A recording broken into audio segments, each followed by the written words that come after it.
Olá, meu nome é Luiz Roberto. Uma vez mais aqui no nosso canal Espiritismo em Pauta, vou apresentar um vídeo para falar hoje sobre o aborto, naturalmente na ótica espírita. Quando você vai procurar no dicionário a definição de aborto, lá fala que mais não é do que a interrupção prematura, natural ou artificial do processo de gestação, causando expulsão do feto antes que este possa sobreviver fora do útero. Essa é a definição de aborto lá no dicionário.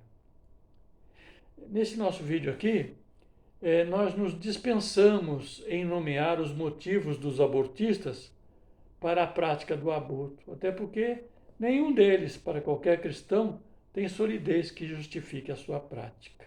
Então, esses motivos não nos interessam. Estudando sobre esse assunto, eu vi algumas coisas assim de arrepiar os cabelos, especialmente de quem tem cabelos, né? A história registra que sempre houve uso de processos abortivos pela humanidade.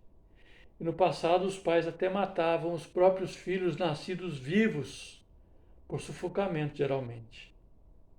O faziam na calada da noite, enquanto as crianças dormiam. Devido às dificuldades em sustentá-las, justificavam. Claro que tinham também outros motivos. Isso era um crime, sim, era um crime. Porém, ele era tolerado pelas sociedades de então. Diziam os pais que no momento oportuno, quando as coisas estivessem melhores, Deus lhes daria outro filho. E então descartavam o filho que tinham. Se alguém duvida disso, procure aí nos compêndios de pedagogia que versam sobre a educação infantil na Idade Média. Vão encontrar lá esse horror registrado na história. Na internet o material é farto. Havia então na época ausência de sentimento familiar e de afeto para com as crianças e adolescentes de qualquer idade. Essa é que é a verdade, de qualquer idade. Não era só no berço que os pais matavam os filhos, não. No caso, eram crianças vivas, visíveis, exercendo suas funções de relação com a família.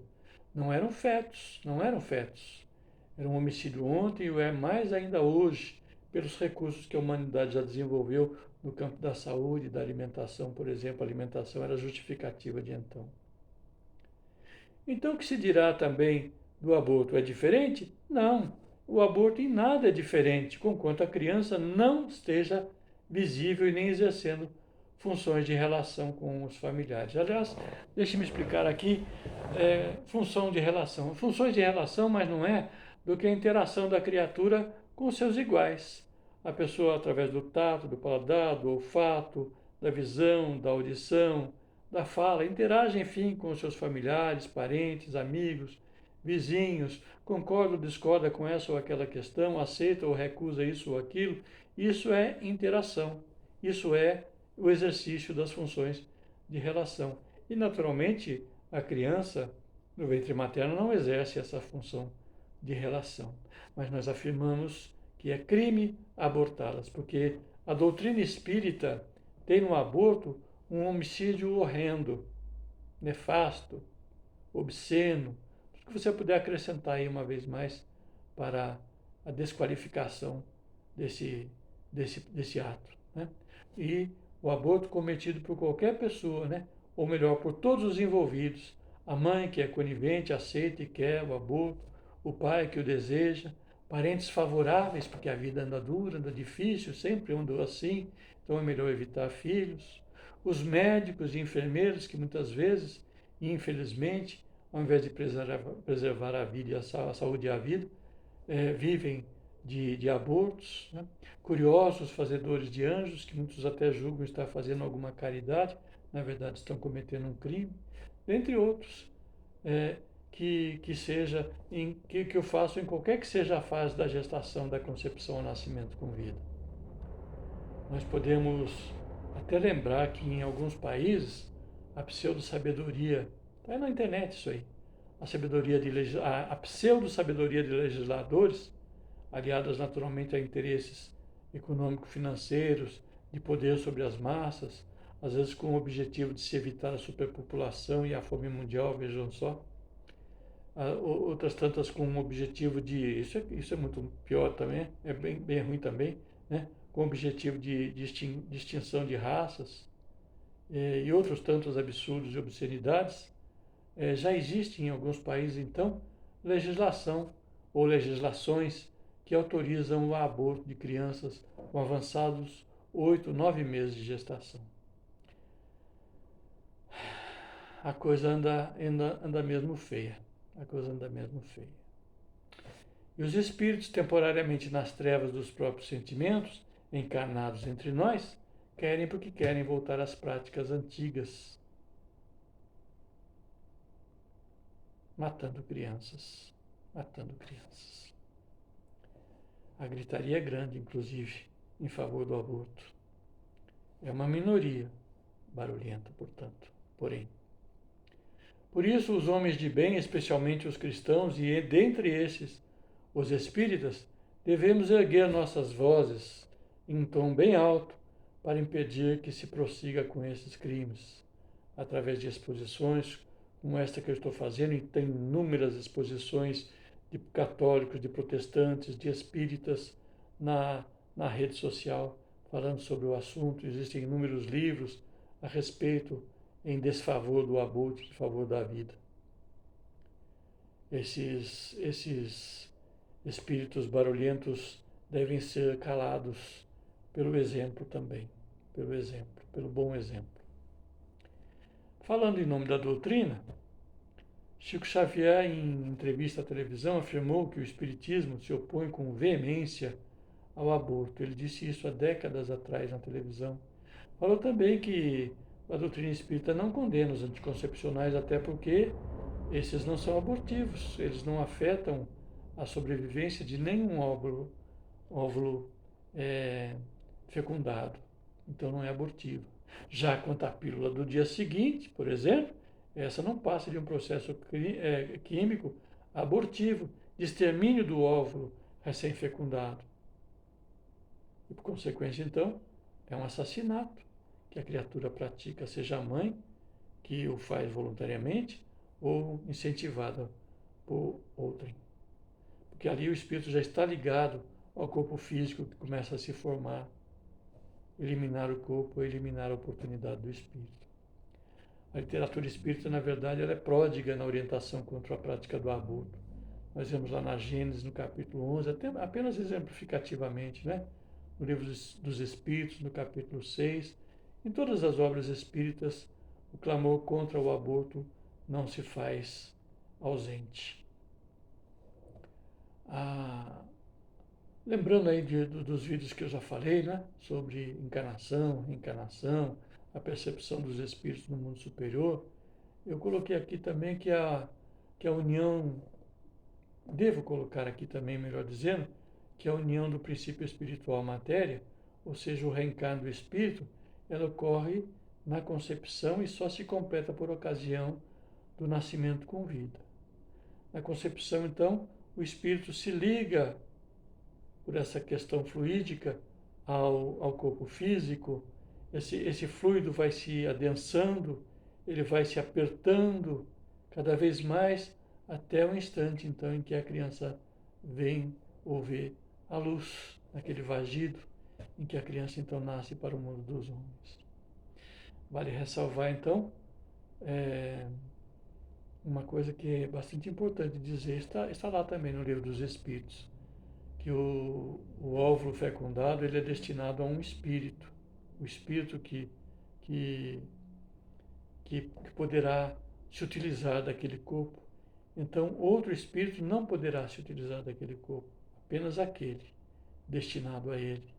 Até porque, se por qualquer motivo o espírito se afasta definitivamente do corpo, a vida nele se esvai, porque aquele laço fluídico que se adensava e se apertava se enfraquece, a ponto então de desligar o espírito do corpo físico. Então o corpo se esvai e a criança não vinga, né? E esse corpo não poderá ser aproveitado por nenhum outro espírito, porque ele tem na sua formação, no começo da sua formação, desde o começo, as digitais do espírito destinatário daquele corpo. E se após a fecundação o espírito recuar, a ligação fluídica, de qual nós falamos ainda há pouco, ela se rompe. Então, por vontade do espírito, que diante do peso da encarnação, ele recua, então. E aí a criança não vinga, não vinga. Isso é chamado de aborto natural, descabendo naturalmente aos pais a responsabilidade pelo mesmo, né? Mas esse rompimento também se dá quando das vibrações magnéticas negativas dos encarnados, que por qualquer que seja o motivo, se opõem ao nascimento daquela criança. Isso também enfraquece esses laços fluídicos e provoca o rompimento e o afastamento do espírito daquele corpo que há de se formar, estava se formando. Em casos semelhantes, o ideal, diante dessa possibilidade, o ideal é que a gestante que quer ter a criança e que talvez até já tenha passado por algum tipo de aborto, ela procure acompanhamento médico, isso é importante. Mas fique calada em relação aos demais, ao se ver grávida.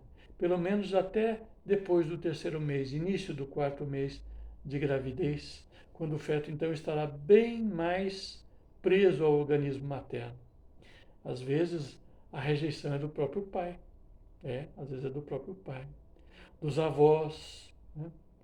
De irmãos ciumentos que não querem ver a mãe grávida, de vizinhos invejosos, né? De pessoas frustradas e vingativas de todo matiz, toda sorte, dentre outras situações, inclusive de espíritos desencarnados temporariamente nossos inimigos e que, não gostando do espírito reencarnante por qualquer que seja esse motivo, procura afastá-lo da organização física.